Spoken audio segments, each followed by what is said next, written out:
প্রিয় দর্শক, আসসালামু আলাইকুম। আমি জিনিয়া, ঢাকা মিরপুর থেকে আবারও চলে আসলাম নতুন আরেকটি ভিডিও আপনাদের সঙ্গে শেয়ার করার জন্য। কাছে এবং দূরে, দেশ বা বিদেশ, যে যেখান থেকে আমার এই ভিডিওটি দেখছেন, আশা করছি সকলেই অনেক ভালো আছেন। আজকের রেসিপিটা যারা ব্যাচেলার বা যারা নতুন রাঁধুনি তাদের জন্য অনেকই উপকার আসবে। অনেকেই বলে মাংসটা পারফেক্ট কালার হয় না আর এতটা সুস্বাদু হয় না। তো আজকে আমি খুবই সহজভাবে পারফেক্ট গরু মাংসের রেসিপি আপনাদের সঙ্গে শেয়ার করছি। দেখতে যেরকম লোভনীয়, খেতেও কিন্তু দুর্দান্ত হয়েছিল। আশা করছি এই সহজ রেসিপিটি আপনাদের কাছে ভালো লাগবে। তো চলুন কথা না বাড়িয়ে মূল রেসিপিটা দেখে নিব। তো আজকে আমি 1.5 কিলো গরুর মাংস রান্নার মশলা ব্যবহার করছি। এখানে কিছুটা আস্ত গরম মশলা দিয়ে দিয়েছি, এলাচ, দারুচিনি, তেজপাতা, গোলমরিচ।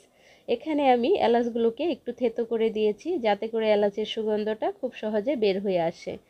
আর দিয়ে দিব এখানে পেঁয়াজ কুচি। এখানে আমি 1 কাপ পরিমাণে পেঁয়াজ কুচি ব্যবহার করছি। আর পেঁয়াজগুলো আমি আরেকবার দিব ধাপে ধাপে, এর জন্য তেমন একটা পেঁয়াজ এখানে ব্যবহার করছি না। আর খুবই অল্প তেলে রান্নাটা করে নিচ্ছি, কারণ গরুর মাংস কিন্তু আমি সিনার মাংস নিয়েছি, এটা ফ্যাট সহই কিন্তু মাংসটা রয়েছে। তো এখন আমি পেঁয়াজগুলোকে হালকা একটু ভেজে নিব, যতক্ষণ না পেঁয়াজগুলো নরম হয়ে যায় ঠিক ততক্ষণ পর্যন্ত। এটা কালার চেঞ্জ হওয়ার কোনো প্রয়োজন নাই, কারণ গরুর মাংস রান্না করতে একটু টাইম নেয়। অতএব পেঁয়াজগুলো যদি আমরা 2 টুকরো 4 টুকরো করেও দিই, সেক্ষেত্রে কিন্তু পেঁয়াজগুলো একদমই গলে যাবে। আর পেঁয়াজের পরিমাণটা একটু গরুর মাংসে বেশি দিলে গ্রেভিটা ঘন হয়। তো আমি যেহেতু গরুর মাংসের ভুনা করছি, সেহেতু পেঁয়াজের পরিমাণটা আমি একটু বাড়িয়েই দিব। তো এখন এখানে আমাদের পেঁয়াজটা যখন নরম হয়ে গেছে, তখন আমি দিয়ে দিচ্ছি আদার পেস্ট। এখানে আমি 1.5 চা চামচ পরিমাণে আদার পেস্ট ব্যবহার করছি। আর রসুনের পেস্টও দিয়ে দিব 1.5 চা চামচ পরিমাণে। তো টোটাল আদা রসুন যদি একসঙ্গে ব্লেন্ড করা হয়, সেক্ষেত্রে এখানে 3 চা চামচ আদা রসুন ব্যবহার করতে হবে। তো আমি 1.5 চামচ করে আদা আর 1.5 চামচ করে রসুন এখানে ব্যবহার করলাম। আর আদা রসুনটাকে তেল পেঁয়াজের সঙ্গে কিছুক্ষণ ভেজে নিব, যাতে করে আদা রসুনের কাঁচা গন্ধটা দূর হয় আর সুন্দর একটা ফ্লেভার বের হয়। তো এখন আমাদের আদা রসুনটা খুব ভালো করে মিশিয়ে নেওয়া হয়ে গেছে। আমাদের যে শুকনো উপকরণগুলো, সেই শুকনো উপকরণগুলো এখানে দিয়ে দিব। তো আমার ভাঙানো মশলা, সেই ভাঙানো মশলা এখানে আমি দিয়ে দিচ্ছি 1 চা চামচ পরিমাণে। এখানে সব ধরনের মশলা দিয়েই এই ভাঙানো মশলাটা রয়েছে, বেশিরভাগ জিরা আর ধনিয়া। তো আর এখন এখানে দিয়ে দিচ্ছি 1 চা চামচ হলুদের গুঁড়া।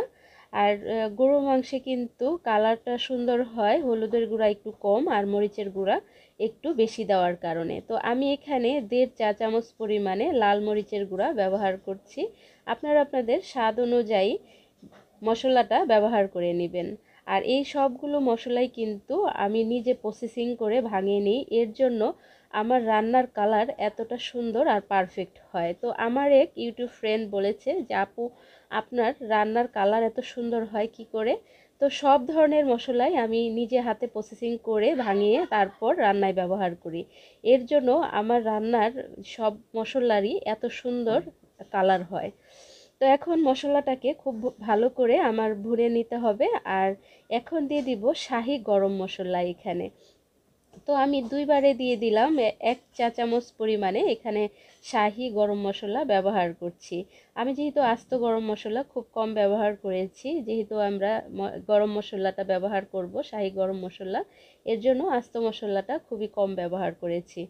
তো শাহি গরম মশলাটা যদি কারো হাতের কাছে না থাকে, সেক্ষেত্রে আপনারা আস্ত গরম মশলা আরেকটু বাড়িয়ে দিতে পারেন, বা এলাচ, দারুচিনি, তেজপাতা, গোলমরিচ, স্টার এনিস, তারপর কালো এলাচ, এগুলো দিয়ে একটু আপনারা শিল নোড়ায় পিষে নিতে পারেন।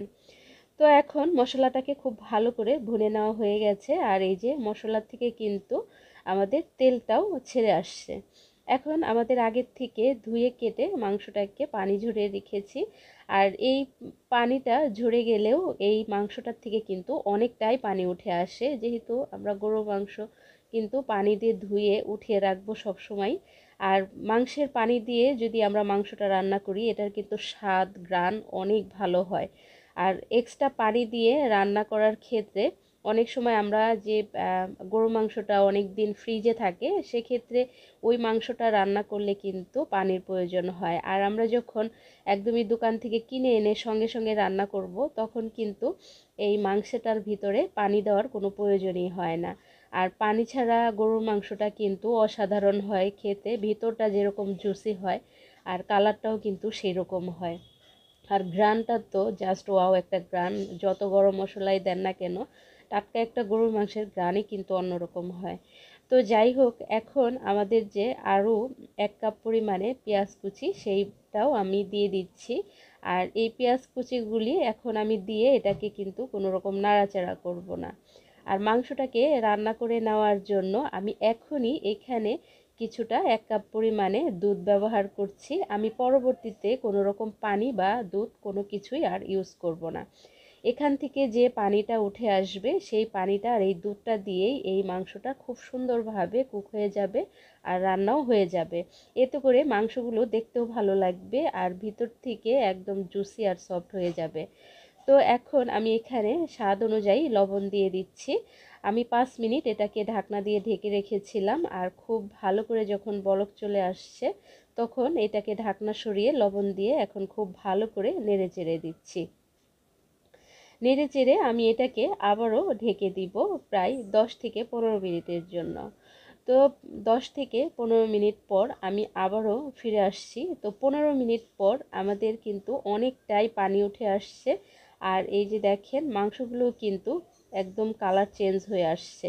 তার মানে মাংসগুলো প্রায় 60% কিন্তু অলরেডি কুক হয়ে গেছে এই 20 থেকে 25 মিনিটের মধ্যেই।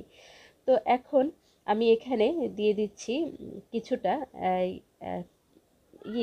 শাহি জিরা বা ভাজা জিরা, যেটা বলে শাহি জিরা বা ভাজা জিরা, দুইটা মিলিয়ে আমি এখানে সামান্য একটু দিয়ে দিলাম। এতে করে ঘ্রাণটা একটু ভালো আসবে। তো এখন 4টা কাঁচামরিচ দিয়ে আবারও আমি ঢাকনা দিয়ে ঢেকে কিছুক্ষণের জন্য দমে বসিয়ে দিলাম। আর 10 মিনিট পর আমি চুলাটা বন্ধ করে দিয়েছি। আর ফাইনালি আমাদের মাংসের লুকটা কিন্তু এরকম হয়েছে। দেখে নিশ্চয়ই বুঝতে পারছেন কতটা লোভনীয় হয়েছে। আশা করছি রেসিপিটি ভালো লেগেছে। আপনাদের মূল্যবান মতামত অবশ্যই কমেন্ট বক্সে জানাবেন। তো ভালো থাকবেন। আল্লাহ হাফেজ। আসসালামু আলাইকুম।